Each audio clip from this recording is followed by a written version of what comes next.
İsteyen zanzagadım. Hani bakıp Gülfevda merkezden sağına öwürlense yerin Saleyli ateliyeden İneçtayda alzıra qımmat bakan. Doğru aytcan arslanım. Yer girelim. Gel. Her zanzagadım. Vay var yan yol borsun. İne Saleyli yabak sonra. Hemen bu gözlerimin rüvşen. Gelin geçin. Geçmeyin akça ketlerin geçsene. Vay. Sağ ol Şahabat'ım. Ben kıyıca fatı tikim çıkayım. Gelsene verik. İsteyen mi? Men şu Savien Hanım'a ille yoksa Angliyan Karaleva fiyal edip deyinirmeliler. Fason saylaman kanıda bir mata saylamak. Bizde matalın hemme görmüş ama. Yürek döşüm. Aytana hayfımatan faylayan.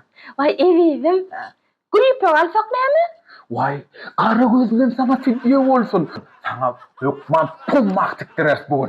Vay sizin özünüz govulyansınız bana neyme gelişeceğini. Motana çıkım.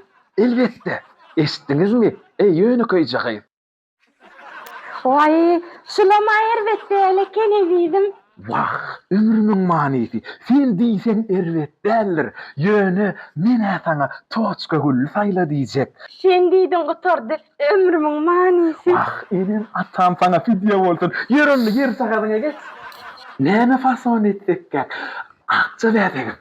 Vay moşcam. Şu sıkılın yeysem neyme? Doğuda. Siz oturun. Yok ediydim. Yüreğimin yağı. Mene sana sonuşka fason diysen bu gelser mi kadiyen? Vay çok gücem. Diktir yan koynuk mu? Elbette, moşalasığım. Vay sen diydin oturdu eviydim. Vah, sen göğünüm yıkıp bolmaz. Kaşlar lele. Senem iki kaytaladıp olmaz ömrümün hocayını. Estiniz mi? Yöne kıyıca kıyızağa. Uy, bana da pav diyor. İsteniz oyuncu edip verir. Vay ömrümün manisi. Vah, canca kızım. Yengini fanari geçsek neyme? Vah, aklını deneyin. Solmuş fasonu fanarik yen edilmiyor ahirin. Onu balonçik yen ediliyor. Şeyle gerek yöne kıyıra. Doğun, şu gedege doğru aytdım. İstinden benim yüreğimin kan sakalı. Diydin oturdu ağatlı şahı adam. Şey diyeyim. Estiniz mi? Yöne kıyızağa. İsteyen ha. Mehribanım. Yakasına Türkmen yaka koyduraysak mı kalk?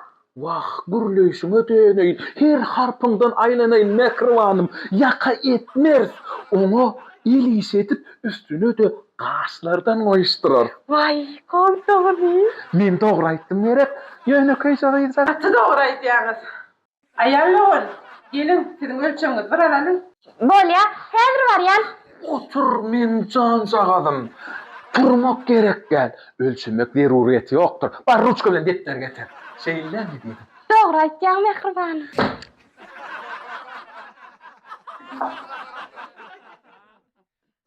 Durun. Bana verin defteri. İsteyen mi Dürdane? Boyu 1.50. Yenleri. Başka da gerekli adınız var mı? Saleyli tikinçilik hizmetinin işgari. Şumaysak yok. Sen men arslanım. Hırrrr, Sen men şiirim. hırrrr. Evidim. Sen men elin ayasyna saklarmyň? Vah, zancağızım, elimin ayetine sığınca yerine saklarım. Alanna. Yürü onlar. Vay. وأكبر